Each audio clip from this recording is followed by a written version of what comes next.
আসসালামু আলাইকুম বন্ধুরা। তো আজকে চলে এলাম একাদশ শ্রেণীর স্মার্ট ভর্তি সিস্টেমের যেই শেষ মুহূর্তে যে আপডেট রয়েছে সেই আপডেটটা দিতে। তো এইখানে একটা কথা বলে রাখি, যারা এখন আমার চ্যানেলটিকে সাবস্ক্রাইব করেননি অবশ্যই সাবস্ক্রাইব করে বেল আইকনটি প্রেস করে দেবেন, যাতে সকল প্রকার চাকরির নোটিফিকেশন এবং পড়ালেখার সকল আপডেট আপনার কাছে পৌঁছে যায়। একাদশ শ্রেণীতে স্মার্ট ভর্তি সিস্টেমে যেহেতু আজকে 9 তারিখ, আর মাত্র 2 দিন রয়েছে। তো শেষ সময়ে এখানে কিছু আপডেট দেওয়া হয়েছে। এখানে প্রথম যে আপডেটটি সেটি আমি বলছি, সবাই মনোযোগ দিয়ে শুনবেন। যে সকল শিক্ষার্থী একাদশ শ্রেণীতে স্মার্ট ভর্তি সিস্টেমে আবেদন করেছেন কিন্তু পেমেন্ট সম্পন্ন করেননি, তাদেরকে অতি সত্বর পেমেন্ট সম্পন্ন করার নির্দেশনা দেওয়া হচ্ছে।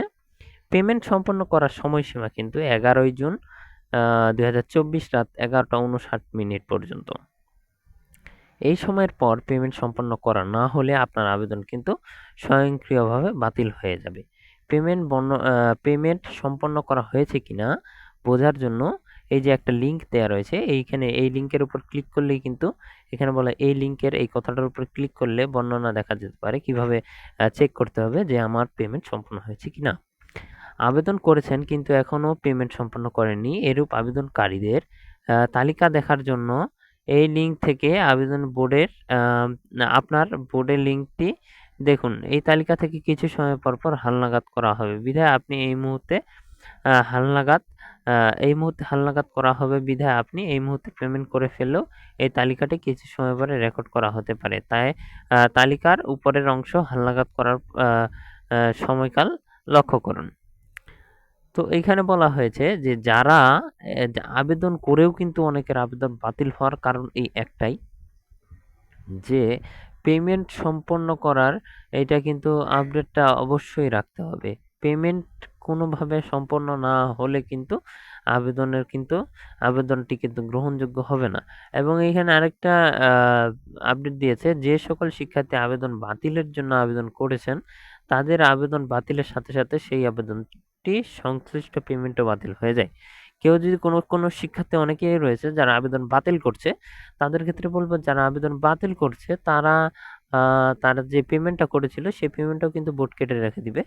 তো সুতরাং আবেদন বাতিলের পরে নতুন করে আবেদন করার সাথে সাথে মনে করে আবেদন ফি প্রদান করার জন্য স্মরণ করে দেওয়া হচ্ছে। মানে একবার আবেদন যদি কেউ বাতিল করে সেক্ষেত্রে সে দ্বিতীয়বার আর সুযোগ পাবে না। দ্বিতীয়বার সে আবার তাকে পেমেন্ট সম্পন্ন করতে হবে।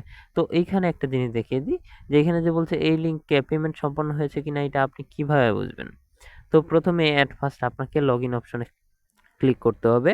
লগইন অপশনে ক্লিক করে ইডিউ আইডি এবং পাসওয়ার্ড দিয়ে লগইন করতে হবে। লগইন করার পরে আপনাকে এখানে ম্যানুয়ালি আপনার প্রোফাইলে নিয়ে চলে যাবে। প্রোফাইলে নিয়ে যাওয়ার পর এই যে এখানে দেখিয়ে দিচ্ছি। এইখানে প্রোফাইলে নিয়ে যাওয়ার পর এখানে আবেদন ফি জমা দিন, এখানে ক্লিক করুন। ক্লিক করার পর আবেদনে ক্লিক করে আবেদন ফি জমা দিনে ক্লিক করলে আপনাকে কিন্তু আপনার পেমেন্ট সফলভাবে সম্পন্ন হয়েছে এইটা যদি দেখায় তাহলে আপনার পেমেন্ট কিন্তু সাকসেস। এবং এখানে পেমেন্টের ইতিহাসে যদি আপনি ক্লিক করেন, পেমেন্টের ইতিহাসে ক্লিক করলেও কিন্তু আপনাকে দেখাবে যে আপনি কতবার পেমেন্ট করার জন্য ট্রাই করেছেন, এই যে কোন সময় ট্রাই করেছেন, ইউরোর ফেল্ড 3-4 বার। একটি শিক্ষার্থীর আমি হিস্টোরি দেখাচ্ছি, 1 বার 2 বার 3 বার 4 বার 5 বার 6 বারের বেলায় সে সফল হয়েছে। তাহলে বুঝতেই পারছেন যে পেমেন্টটা কত গুরুত্বপূর্ণ। এই লাস্ট আপডেট যেহেতু আর 2 দিন রয়েছে, এই লাস্ট আপডেটটা অবশ্যই যাদের এখনো সমস্যা হয়েছে তারা কিন্তু অবশ্যই এই কাজটা করে ফেলুন। তো সকলেই ভালো থাকবেন, সুস্থ থাকবেন। আসসালামু আলাইকুম।